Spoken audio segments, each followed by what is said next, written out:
¿Qué pasa pues muchachos? ¿Cómo vamos? Bienvenidos a otro video de anatomía. Esta vez vamos a hablar del sistema respiratorio. Bueno, entre sus generalidades podemos encontrar que este sistema va a componerse de unas estructuras las cuales van a tener como función el intercambio del oxígeno y el dióxido de carbono.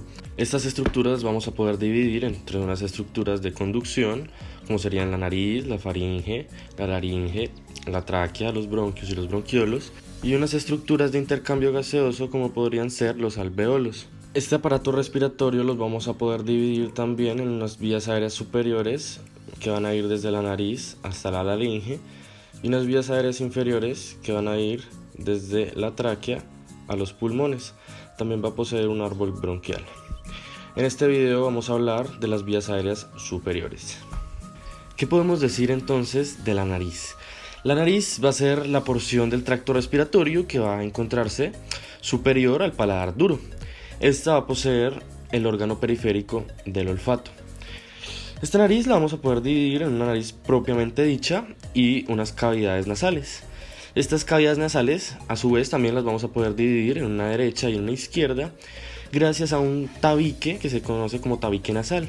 Este tabique va a estar compuesto por la lámina perpendicular del hueso etmoides, por el hueso vomer y el cartílago del tabique nasal o cartílago septal. La nariz propiamente dicha sería la porción más visible del esqueleto cartilaginoso, donde vamos a poder observar el dorso de la nariz, que se va a extender desde el vértice hasta la punta, y aquí inferiormente vamos a encontrar dos aberturas piriformes que se van a denominar narinas. Estas narinas van a estar delimitadas lateralmente por unos cartílagos conocidos como cartílagos alares. Veremos que la piel sobre la porción cartilaginosa de la nariz va a ser un poco más gruesa y va a contener numerosas glándulas sebáceas que van a llegar hasta el vestíbulo.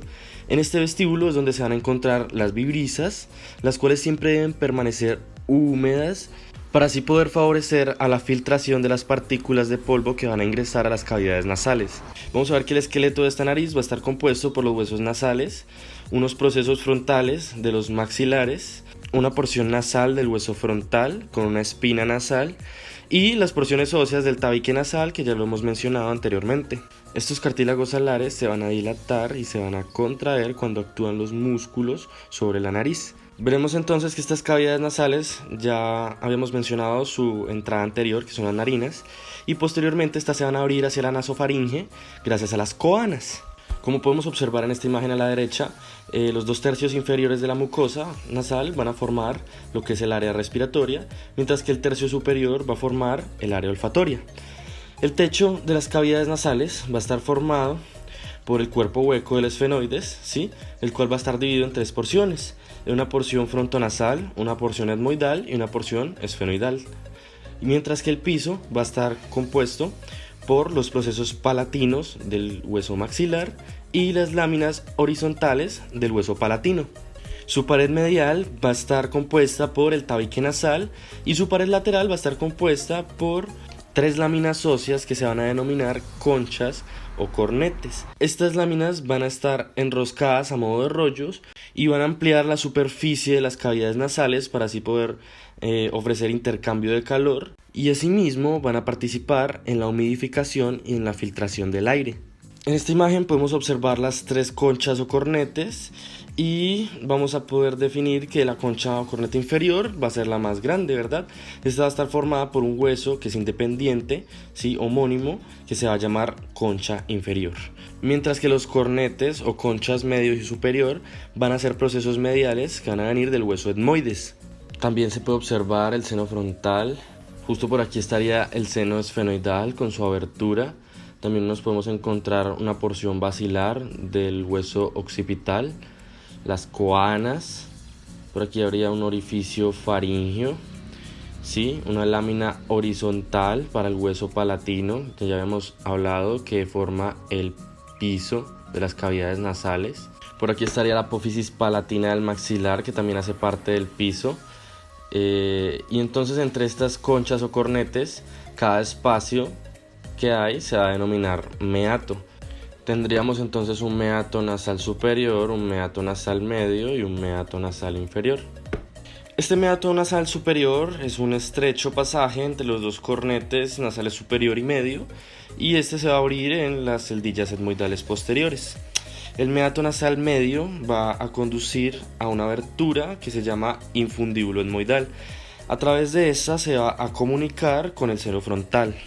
En la parte anterior del meato nasal inferior se va a abrir un conducto que es el conducto nasolagrimal.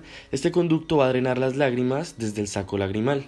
Antes de pasar a la irrigación de la nariz, podríamos mencionar algunas de sus funciones, entre las que estarían la olfacción, la respiración, la filtración del polvo, la humidificación del aire que nosotros inspiramos, la recepción y la eliminación de las secreciones que van a proceder de los senos paranasales y los conductos nasolagrimales.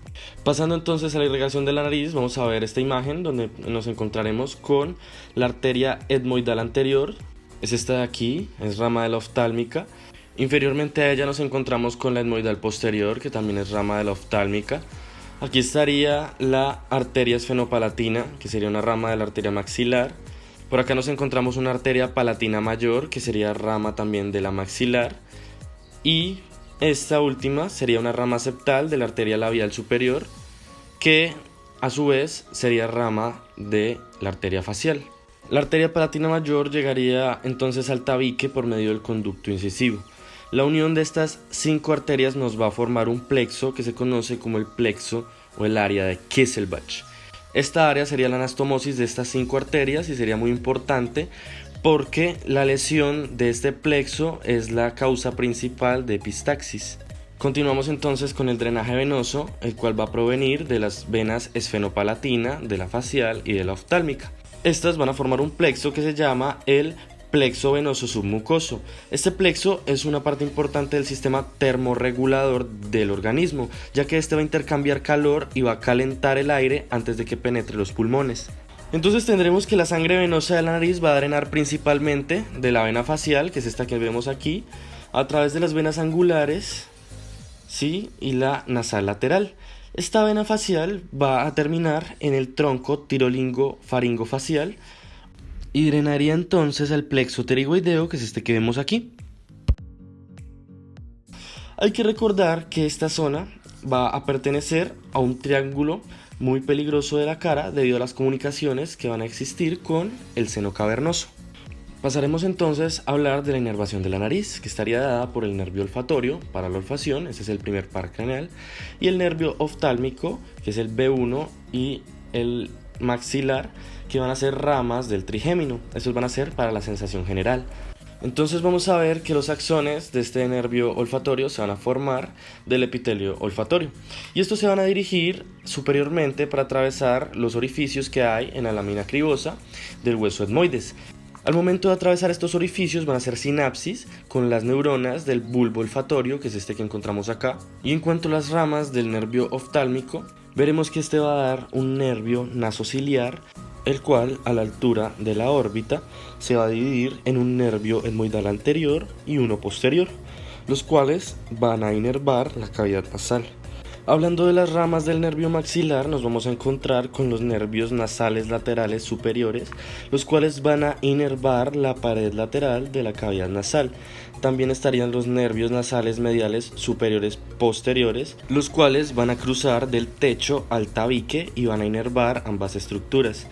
Vamos a encontrarnos también con un nervio nasopalatino, el cual va a atravesar el conducto incisivo, ¿sí? Y va a inervar la mucosa oral que se encuentra posterior a los dientes incisivos. Como dato, aunque no lo podamos observar, las glándulas mucosas de las cavidades nasales y los senos paranasales van a estar inervados por medio de unas fibras simpáticas del nervio facial. Estas se van a unir con unas ramas del nervio maxilar en la fosa pterigopalatina. Y en cuanto a su inervación simpática, va a estar dada gracias a T1 y esta va a tener la función de controlar el flujo sanguíneo a nivel de las cavidades nasales. Pasaremos a hablar entonces de los senos paranasales, los cuales son 4 cavidades abiertas que van a estar revestidas por epitelio respiratorio y que van a ayudar al calentamiento y a la humidificación del aire que se inspira. Van a drenar también las secreciones de moco a las cavidades nasales. Entonces, entre estos senos nos podemos encontrar el seno frontal, el cual va a estar situado anterior al hueso frontal y va a drenar en el hiato semilunar del meato nasal medio. Vamos a encontrar también las celdillas etmoidales. Estas se van a encontrar anterior, medias y posterior del hueso etmoides.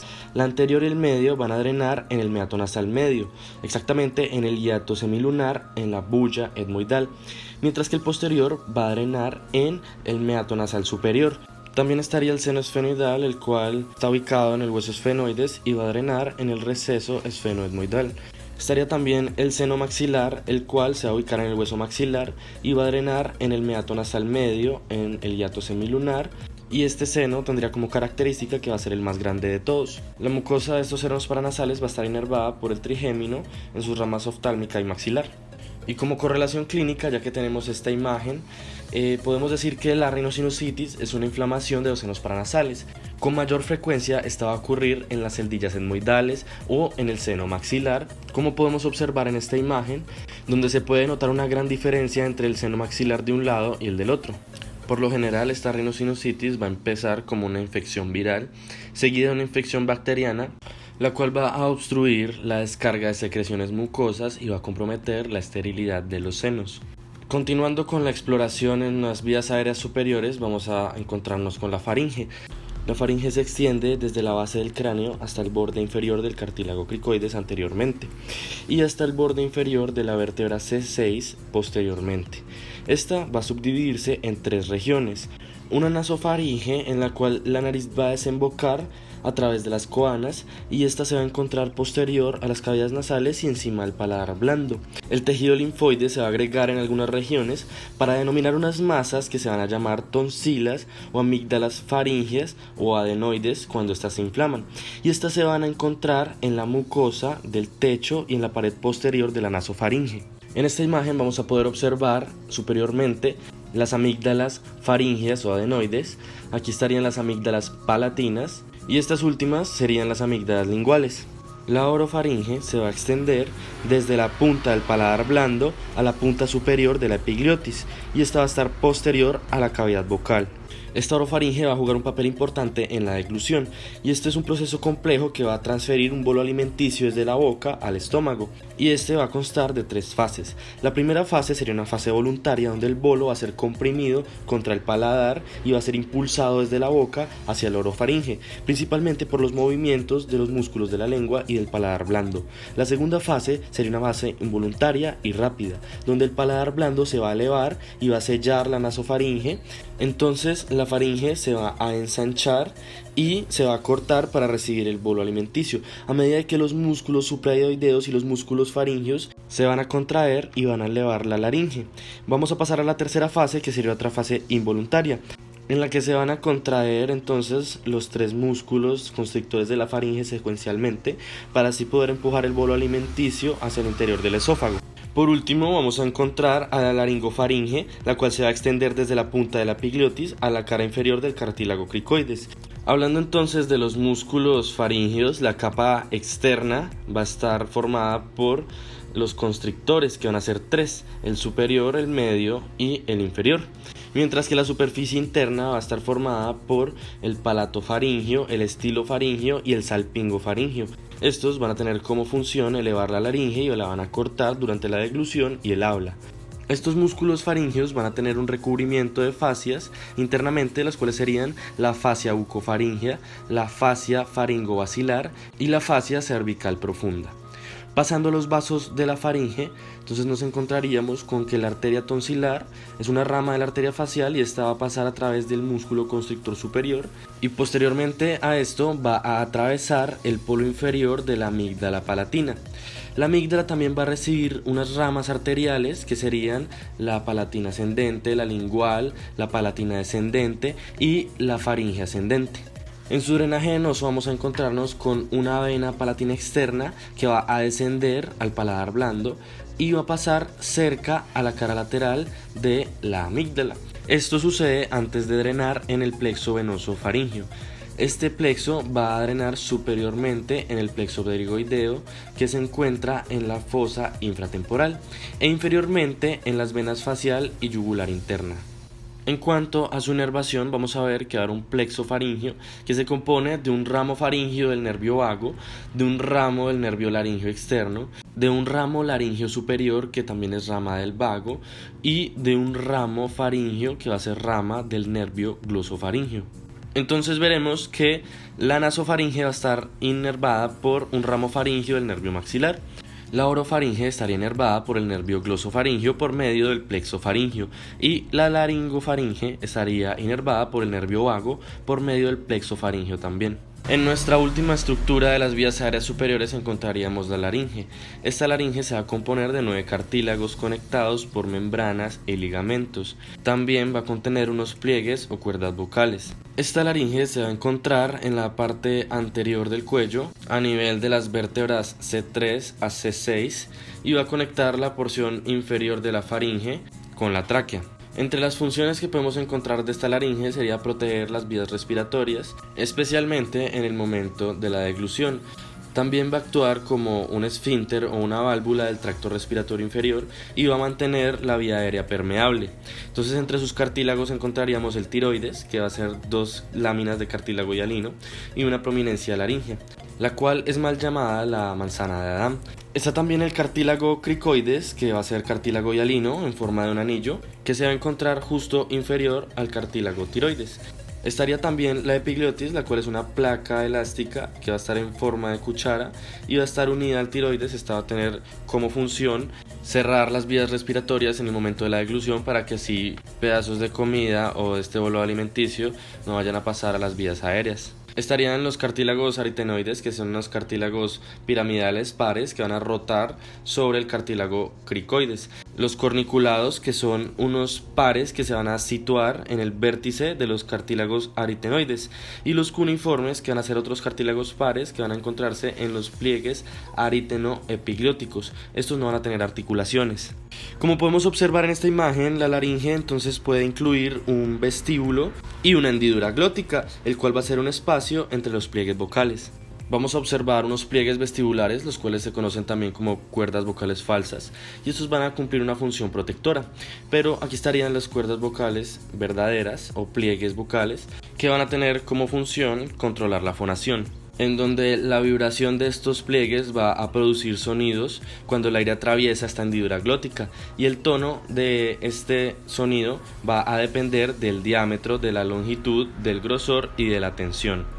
Entre los músculos de la laringe vamos a poder dividirlos en unos músculos extrínsecos y unos músculos intrínsecos. Los músculos extrínsecos van a mover la laringe como un todo. Estos músculos van a ser los infraioideos, funcionan como depresores del ioides y de la laringe, mientras que los músculos supraioideos y el estilofaríngeo van a ser elevadores del ioides y de la laringe. Mientras que los músculos intrínsecos van a modificar entonces la longitud y la tensión de los pliegues vocales, así como también van a modificar el tamaño y la forma de la hendidura glótica. Estos músculos intrínsecos van a estar inervados por el nervio laríngeo recurrente, que a su vez es una rama del nervio neumogástrico, también llamado vago. Y el músculo cricotiroideo sería inervado por un ramo externo del nervio laríngeo superior.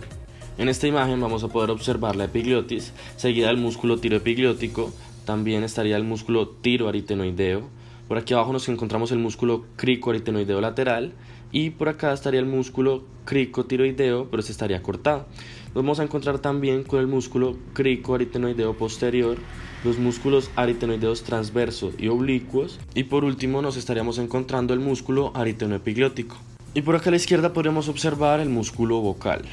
Pasando a hablar de la irrigación de la laringe, podríamos decir que estas arterias laríngeas van a ser unas ramas de las arterias tiroideas superior e inferior. Estas van a irrigar la laringe. La arteria laríngea superior, justo después de pasar por la membrana tiroidea, se va a ramificar para así poder irrigar a la cara interna de la laringe. Va a haber también una arteria cricotiroidea, la cual va a ser una pequeña rama de la arteria tiroidea superior. Esta va a irrigar el músculo cricotiroideo. En cuanto a las venas, vamos a ver que las venas laringeas van a acompañar a las arterias laringeas. Generalmente la vena laringea superior se une a la vena tiroidea superior y a través de ella drena en la vena yugular interna. La vena laringea inferior se va a unir a la vena tiroidea inferior o al plexo venoso de la cara anterior de la tráquea, que finalmente drenaría en la vena brachiocefálica izquierda. En cuanto a la inervación de la laringe, vamos a ver que está inervada por el nervio laríngeo superior, que es este, y el nervio laríngeo recurrente, que es este que podemos observar acá. Ambos van a ser ramos del nervio neumogástrico o vago. Este nervio laríngeo superior, como podemos observar, se divide cercano al hueso hioides. Su rama interna va a atravesar la membrana tiroidea y va a proporcionar sensibilidad a la región supraglótica, mientras que la rama externa va a inervar el músculo cricotiroideo. En cuanto al nervio laríngeo recurrente, este va a penetrar la laringe posterior al cartílago tiroides. Va a dar una rama anterior que va a inervar todos los músculos intrínsecos de la laringe, excepto al cricotiroideo, y una rama posterior para el músculo constrictor inferior de la faringe. Además, también proporcionaría unas fibras sensitivas para la mucosa laringea, y esto por debajo de la glotis. Bueno muchachos, hasta aquí llega el video de vías aéreas superiores en el tema de anatomía del sistema respiratorio. Les agradezco la atención, cualquier inquietud o error que puedan observar me lo pueden escribir en los comentarios.